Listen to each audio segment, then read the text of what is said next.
चलो देखो तो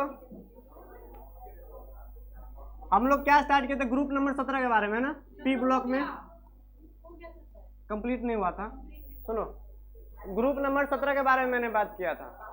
17 में कौन सा एलिमेंट होता है देखो तो, फ्लोरीन, क्लोरीन, ब्रोमीन, आयोडीन और एस्टेटिन होता है यहाँ पे। मैंने बोला था कि ये जो होता है फ्लोरीन क्लोरीन यहाँ पे क्या है, एक गैस है। पिछले क्लास में जो बात किया था उसके बारे में रिपीट करते हैं। जबकि ब्रोमीन जो होता है रूम टेम्परेचर पे किस फॉर्म में मिलता है, लिक्विड फेज में मिलता है। और आयोडीन एस्टेटिन जो होता है वो किस फेज में मिलता है, सॉलिड फेज में मिलता है। Fluorine chlorine gas, bromine liquid, iodine एस्टेटिन यहाँ पे क्या है, सॉलिड है। तब मैंने इसका रीजन बताया था कि क्यों ये यहाँ पे गैस है, ये लिक्विड है, ये क्यों सॉलिड है। अगर देखा जाए तो एग्जिस्ट जो करता है ये F2 फॉर्म में एग्जिस्ट करता है, ये Cl2 के फॉर्म में, ये Br2 के फॉर्म में, ये I2 के फॉर्म में, इस तरह से एग्जिस्ट करता है।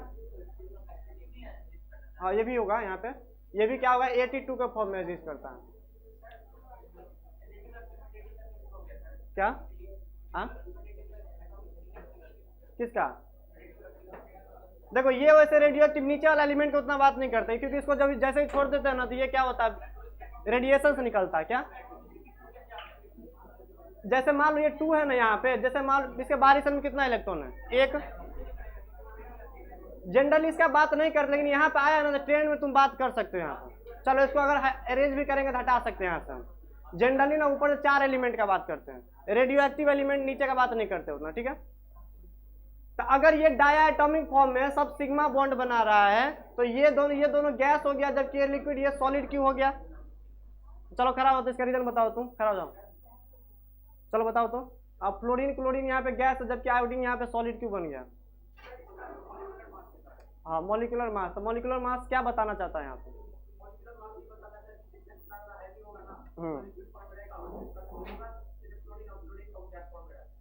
ठीक है बैठो। तो इतना तक मैंने बताया था, क्योंकि यहाँ पे क्या होता है, वंडरवॉल फोर्स ऑफ अट्रैक्शन जो होता है, जैसे जैसे डाउन द ग्रुप आएंगे तो वो इंक्रीज करता है। मतलब मोलर मास बढ़ेगा तो दोनों के पास क्या होता है, दोनों क्या होता है, अट्रैक्शन बढ़ जाता है अंदर में। इसलिए क्या होता है, आयोडीन यहाँ पे क्या किस फेज में आता है, सॉलिड फेज में। फ्लोरीन क्लोरीन का साइज क्या होता है, बहुत छोटा होने के कारण क्या होता है, वहाँ पे वंडरवॉल अट्रैक्शन उतना अच्छा नहीं हो पाता है, इसलिए किस फेज में रहता है, यहाँ पे गैस फेज में। इतना तक मैंने बताया था। और मैंने ये भी बताया था ग्रुप नंबर 17 का जो एलिमेंट होता है वो कैसा एलिमेंट होता है, यहाँ पे कलर्ड शो करता है। क्या शो करता है, वो कलर्ड शो करता है। मतलब मैंने कलर भी बताया था, फ्लोरीन किस कलर का होता है, क्लोरीन किस कलर का होता है, ब्रोमीन का कलर क्या होता है, आयोडीन का कलर क्या होता है, इस सब का मैंने कलर ही बताया था।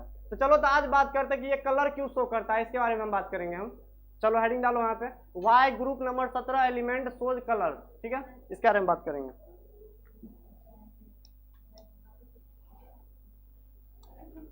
चलो why group 17 element shows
unstable होता है क्या? हाँ पास जाएगा, नहीं पास कैसे जाएगा? एनर्जी मिलेगा, एनर्जी क्या था? एक इलेक्ट्रॉन निकालने के लिए बाहर कितना एनर्जी देना पड़ता है? यहाँ पे हमको बाहर नहीं निकालना, केवल एक सेल जंप करवाना, ठीक है। अब जंप करके इलेक्ट्रॉन यहाँ पे आया। अब कोई भी चीज, कोई भी सब्सटेंस ना कि हायर एनर्जी में नहीं रहना चाहता, कोई भी चीज जो होता है दुनिया का वो कम एनर्जी में रहना चाहता है, कम एनर्जी में ज्यादा स्टेबल होता है।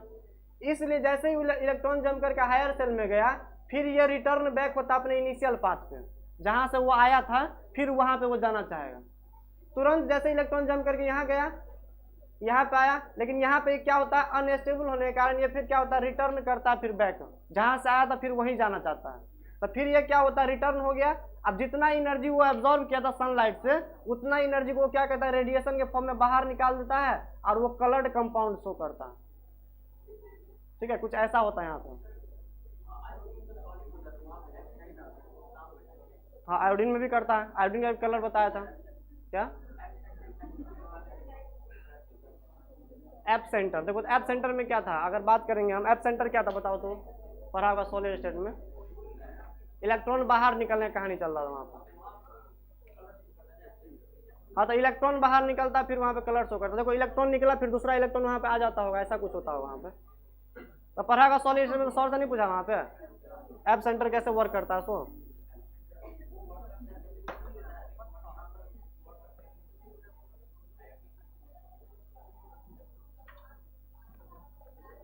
चलो इसके ऊपर एक बार देखो तो, देखो बिकॉज ऑफ कोई बोला है 17 ग्रुप एलिमेंट कलर्स को क्यों करता है, वैसे बहुत सारा एलिमेंट भी कलर्स हो करता है। जैसे मान लो नाइट्रोजन गैस वो कलरलेस था हमारा, ऑक्सीजन गैस कलरलेस था हमारा, लेकिन ये जो फ्लोरीन गैस, क्लोरीन गैस जो है वो कलरफुल कंपाउंड है, इसलिए यहाँ पे ये टर्म आ गया है कि बताना पड़ेगा तुमको 17 ग्रुप का एलिमेंट कलर क्यों दिखाता है। क्योंकि 15 ग्रुप में मैंने ऑक्सीजन देखा था, नाइट्रोजन देखा था, वो कलरलेस था हमारा, जबकि ये क्या है यहाँ पे कलरफुल है। तो इसका रीजन क्या था, सुनो रीजन बताते हैं। Because of group 17 element who accept, जो एक्सेप्ट करता है विजिबल रीजन लाइट, जो लाइट, जो सनलाइट से जो रेडिएशन से निकलता है, वो विजिबल रीजन वाला लाइट को क्या करता है, वो एब्जॉर्ब करता है। अब जैसे ही मान लो एक्चुअल में एनर्जी को एब्जॉर्ब करता है, मान लो ये मेरे पास फ्लोरीन का है, बाहरी सेल, मान लो इलेक्ट्रॉन यहाँ पे है, ये कुछ एनर्जी सराउंडिंग से लेगा, और जैसे इलेक्ट्रॉन एनर्जी लेता है, इलेक्ट्रॉन को जंप करवा के हायर सेल में भेजता हूँ। तो मैंने लिखा देखो, because of group 17 element who accept visible region light या energy and jumps their outer electron, वो अपने बाहरी इलेक्ट्रॉन को क्या कराता है, जंप कराता है to the higher energy state. जैसे एनर्जी मिलेगा तो वो हायर एनर्जी स्टेट में जाना चाहेगा, इलेक्ट्रॉन एनर्जी लिया और हायर एनर्जी लेवल में चला गया, देखो यहाँ पे। एंड वी नो डेट, हम लोग जानते हैं कि in higher energy shell electrons are unstable. Higher energy में इलेक्ट्रॉन क्या होता है, अनस्टेबल होता है, अस्थायी होता है। That's why comes back to the initial path या इनिशियल सेल, इसलिए वो क्या करता है, फिर से रिटर्न बैक होता है खुद से, अपने आप फिर से रिटर्न बैक होगा, और जितना एनर्जी वो सराउंडिंग से लिया था उतना रेडिएशन को वो बाहर निकाल देगा in form of colour. Colour के फॉर्म में वो क्या करता है, बाहर निकाल देता है उसको, इसलिए वो क्या करता है, कलर शो करता है। And higher energy shell electrons are unstable, that's why comes back to the initial cell and releases that energy in terms of electromagnetic radiation and show color, इसलिए वो क्या दिखाता है, कलर दिखाता है। चलो सब लिख लिया होगा, चलो आगे बढ़ते हैं, पेज को ऐड कर दें।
मेरा भी आता, तुम लोगों का नहीं आएगा, मेरा आएगा।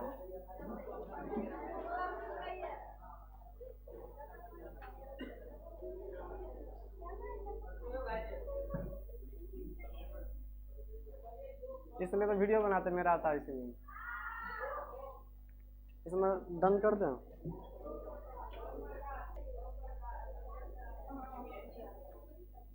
चलो इसको देखो देखो यार,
चलो ये पॉइंट सब है ना इंपॉर्टेंट पॉइंट। चलो तो पढ़ते एक बार।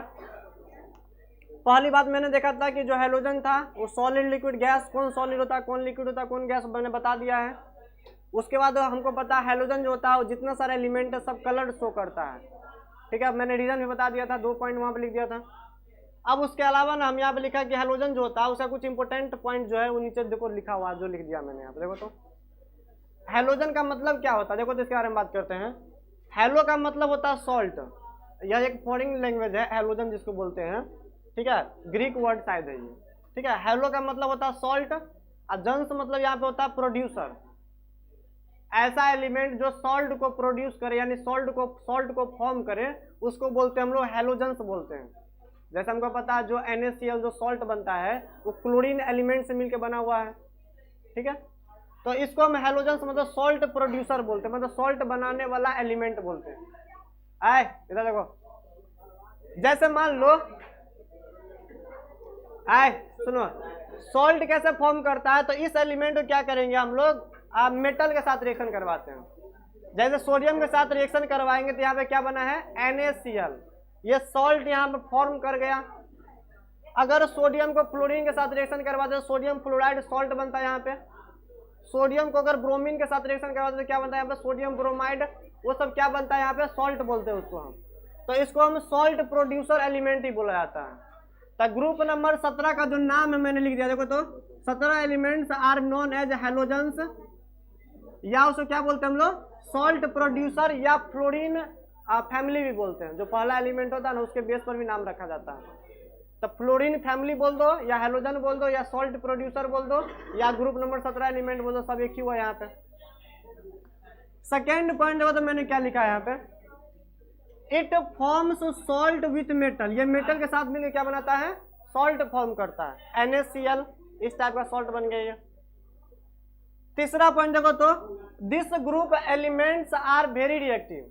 ये एलिमेंट जो होता है ना बहुत ज्यादा रिएक्टिव होता है। अब ऐसा क्या है, तो हमको पता है कि जो जितना सारा एलिमेंट ग्रुप नंबर 17 में है, सबके बाहरी सेल में कितना इलेक्ट्रॉन है, 7 इलेक्ट्रॉन। कितना इलेक्ट्रॉन है बाहरी सेल में, 7। अगर एक इलेक्ट्रॉन उसको मिल जाए तो अपना ऑक्टेट पूरा कर लेता है। जैसे अगर बात करेंगे ये NaCl जो बना हुआ है,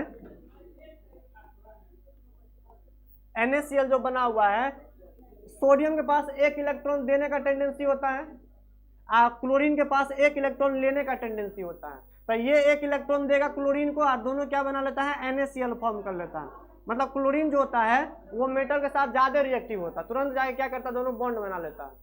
इसलिए इस ग्रुप एलिमेंट को क्या बोलते हैं हम लोग, वेरी रिएक्टिव एलिमेंट बोलते हैं। सबसे ज्यादा रिएक्टिव होता है, मेटल के साथ तुरंत कंबाइन करके क्या बना लेगा, वो सॉल्ट बना लेता है वो। अब देखो तो डी पॉइंट यहाँ पे इंपॉर्टेंट है। एक होता है बॉन्ड डिसोसिएशन एनर्जी। आए सुनो, हमको पता है ये डायटोमिक फॉर्म में एग्जिस्ट करता है। मतलब डायटोम मतलब एक बॉन्ड बनाता है, ये भी एक बॉन्ड, ये भी एक बॉन्ड, ये भी एक बॉन्ड बनता है यहाँ पे।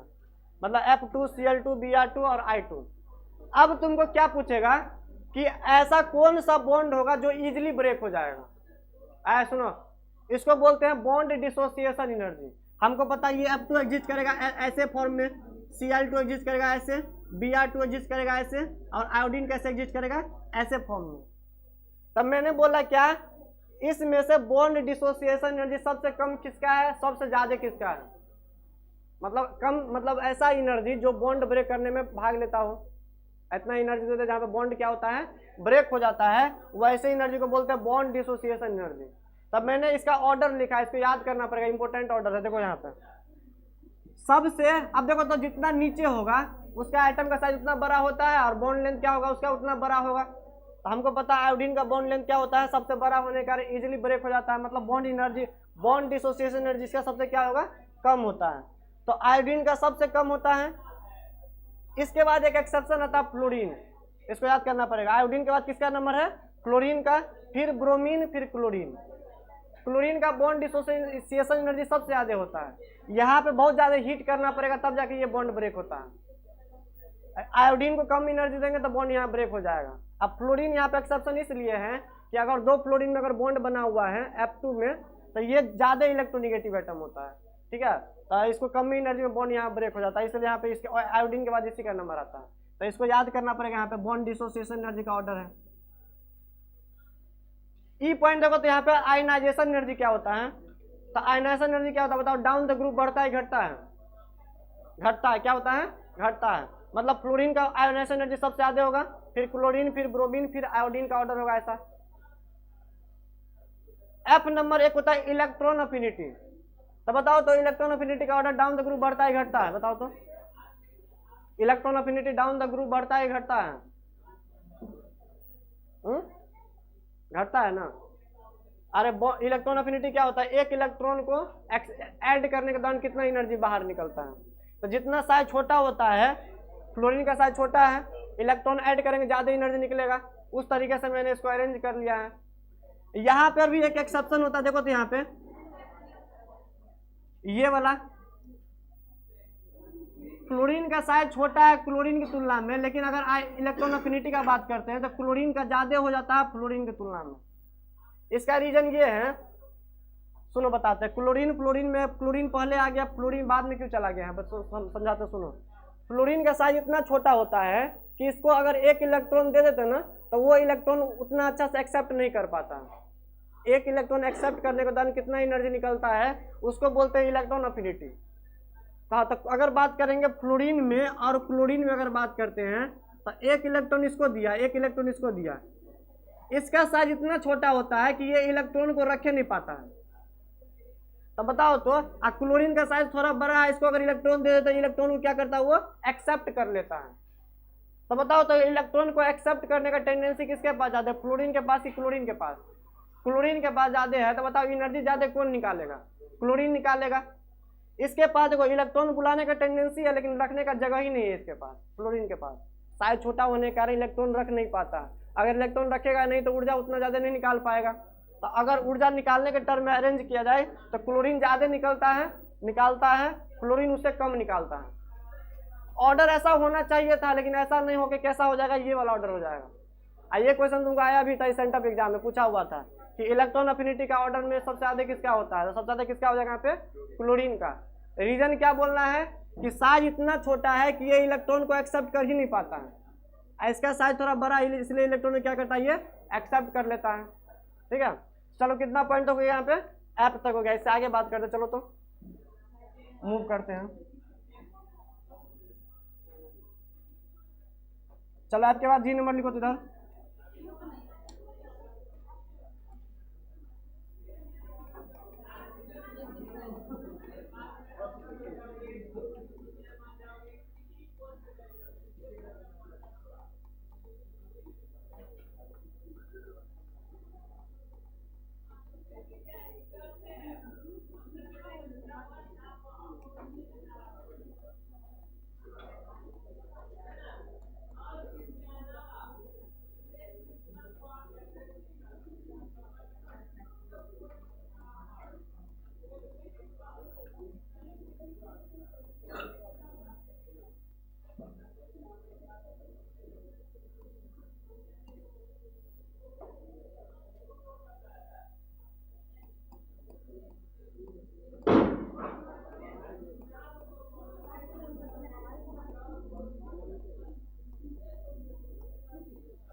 चलो इसको देखो तो पढ़ देते फिर छोड़ देंगे। देखो सुनो, सुनो, फ्लोरीन जो होता है वो अपने ग्रुप में सबसे ज्यादा मोर इलेक्ट्रोनिगेटिव एटम है। क्या है?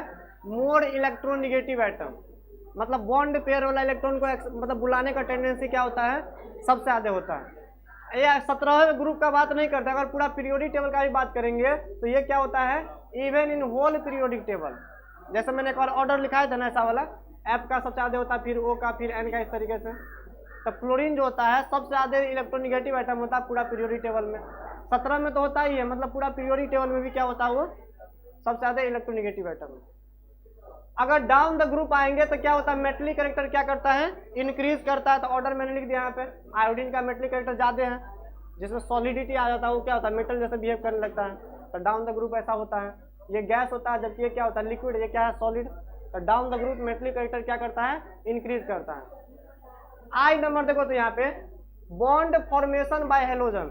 हेलोजन कितना कितना बॉन्ड बना सकता है? जैसे सब ग्रुप में मैंने बॉन्ड का बात किया है, तो फ्लोरीन जो होता है वो हमेशा सिंगल बॉन्ड बनाएगा। कितना बॉन्ड बनाएगा? सिंगल बॉन्ड बनाएगा।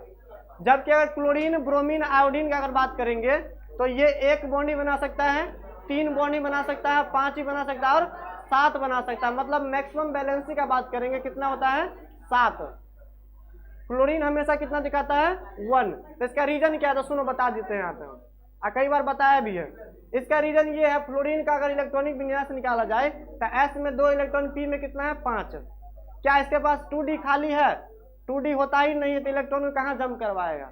मतलब ये जो अगर बॉन्ड बनाएगा केवल एक ही बॉन्ड बना सकता है, क्योंकि इसके पास अनपेयर्ड इलेक्ट्रॉन कितना है? 1। कितना बॉन्ड बनाएगा ये? 1 बॉन्ड। इसलिए फ्लोरीन हमेशा सिंगल बॉन्ड बनाता है।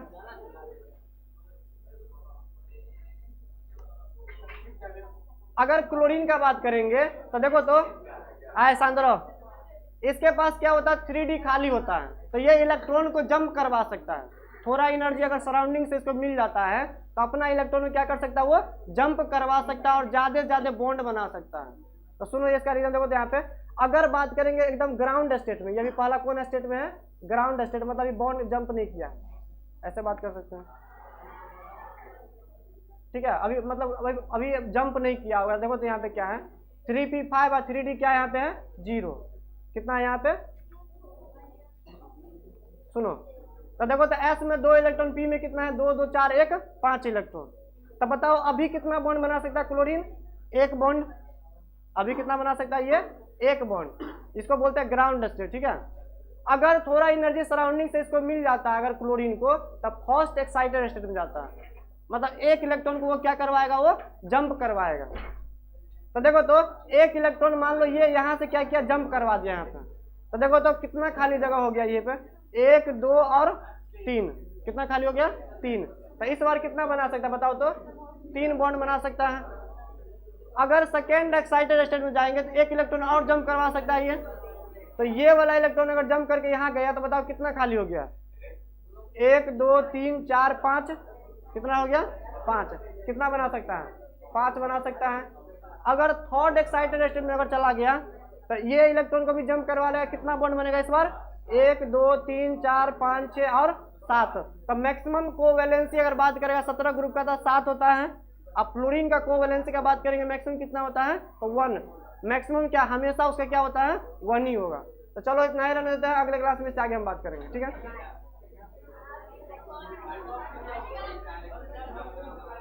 आए चुपचाप रहो।